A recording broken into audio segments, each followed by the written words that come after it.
Hey guys, as new ranged champions become ever so meta in top lane, like Azir, Corki, Tristana, Karma, etc., it's becoming a sad time to be a top lane main.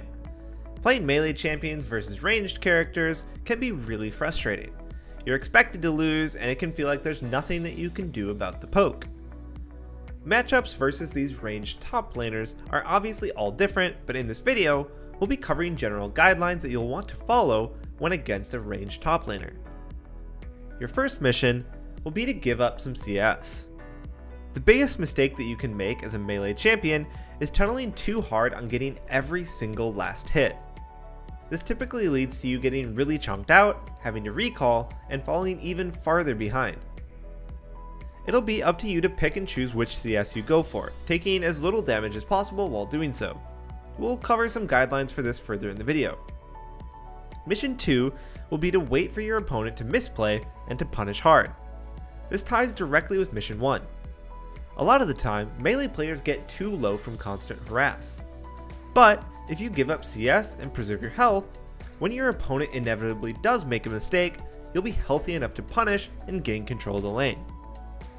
It's actually totally fine to fall behind 20 or even 30 CS, as long as you're staying even in experience. One good punish versus a ranged top laner will allow you to catch back up or even take the lead. Alright, your final mission will be to set up easy ganks for your jungler. Like it or not, the biggest weakness to ranged characters in top lane is ganks.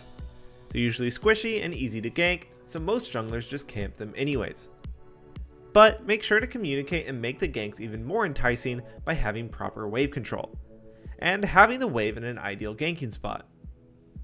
The replay that we'll be reviewing is from 100 Thieves' Someday playing Riven versus a Vayne top picking jerk. To make matters worse for Someday, he was actually disconnected at the start of the game, so he's going to be even more behind than usual. Since he wasn't in lane at the start, he unfortunately only gets one of the first 3 melees because he couldn't prep them before they hit tower. Then he randomly AFKs for whatever reason, taking 2 free auto attacks. This is a pretty tragic start to an already depressing lane, but let's watch how Someday turns this around with proper discipline and game knowledge. He goes for this first melee minion since it's pretty close to his tower, and he only has to tank 1 auto attack to get it. Then he gives up that next one obviously, since there was no way that he was going to get that. There's 2 certainties in life: taxes and ranged top laners tanking turret shots. As the wave crashes, Vayne does that thing that every ranged top laner does, where they always push it too far and tank a tower shot. These are the big mistakes that you're waiting for and looking to punish. Sadly, Someday isn't level 3 yet and can't take advantage of this. He goes for the easy cannon creep, and now, as the tower starts hitting the ranged creeps, he goes in to get as many as he can. Now, he uses 2 Qs to get 2, but uses his last bit of mobility to get away from Vayne's range, leaving the other 3 caster creeps behind. Remember, ranged creeps give less gold than melees and are harder to get. You're typically going to be giving up most ranged creeps to preserve your health. When the next wave crashes, he gives up 2 more melees since he was unlikely to get them, and goes for the 3rd with his Q, also negating the auto by shielding it.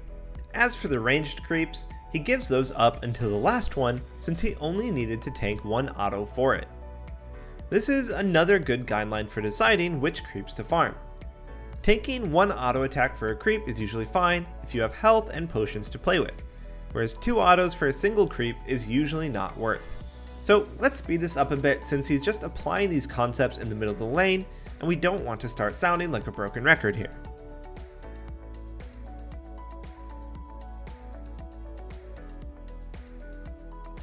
At this point, Someday has saved enough health, so when Vayne inevitably goes too aggressive, Someday pounces on her, stunning her under tower, chunking her to half HP. Since Someday is still really healthy, because he's been giving up CS, Vayne has to base here.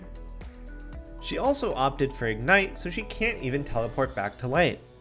This will let Someday freely shove these waves and crash them into her tower. As this wave is reaching Vayne's tower, let's pause. We'll give you 5 seconds. If you can tell me what Someday should and will do here, you should quit your day job because you're going pro.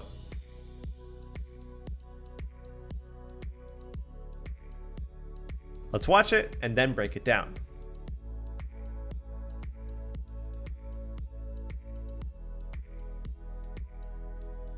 Okay, what he did may seem a bit weird, but Someday kind of just won his lane, believe it or not. Let's first imagine what would happen if he doesn't do this.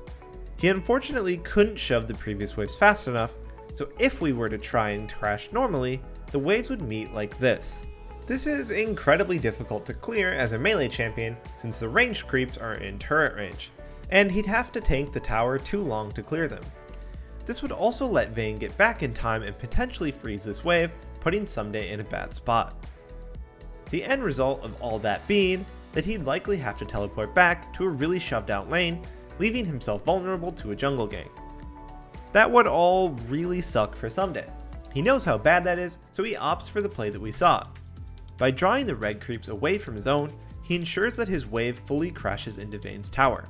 We cover this basically in every top lane video that we're making lately, but whenever your wave crashes into the enemy's tower, it'll bounce back towards you, usually in a slow push. Not only that, but because his minions crashed into the tower faster, Vayne will lose even more farm since your creeps are dying faster. So Someday recalls, buys, and walks back to lane. Because of his play, he doesn't need to teleport since the wave is already pushing back to him.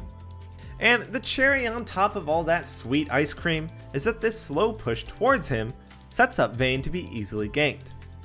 If the enemy top laner is just getting into lane and the wave is pushing towards you, it's usually a correct call to ask for jungle pressure.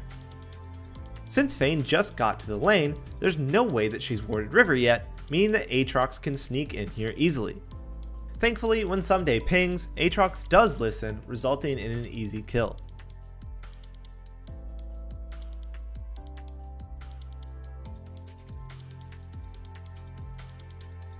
After the kill, Someday has two options with this wave. He can either freeze and deny Vayne a ton of XP and gold while setting up a gank for his jungler. Or, he can even out the waves, which he does here, which results in a slow push since the wave is closer to his side. The reason that he does this is because it accomplishes the same goal of setting up a gank on Vayne while also giving him another option. Because this is such a slow push, Vayne still has to walk very far up into lane to farm, leaving herself exposed. But since Aatrox is topside, Vayne might just play safe. By making this a slow push, he can push this at a moment's notice and set up a dive on Vayne with Aatrox really easily. Vayne doesn't respect the threat of a regank and plays far up in the lane, so she dies yet again. Now, the two of them can crash the wave into the tower. And once Riven is this ahead, the lane is usually over, so we'll end it here. I know, the ever-pressing question, what if my jungler doesn't come, is crossing your mind. Well, you can still kill your opponent by yourself by letting the wave shove to you and going for an extended trade in the middle of the lane once you hit a power spike on your specific champion. For example, during the second gank, Riven basically kills Vayne by himself. He hadn't bought after the first gank either, so this is kind of what it would have looked like had he never received help. It just would have happened further down the line. You can't solo kill your opponent in every matchup though, so communicate and be nice to your jungler. They'll likely help you anyways, since ranged top laners are usually such easy kills. Alright, that's it for this video. Thanks for watching, and we'll see you next time.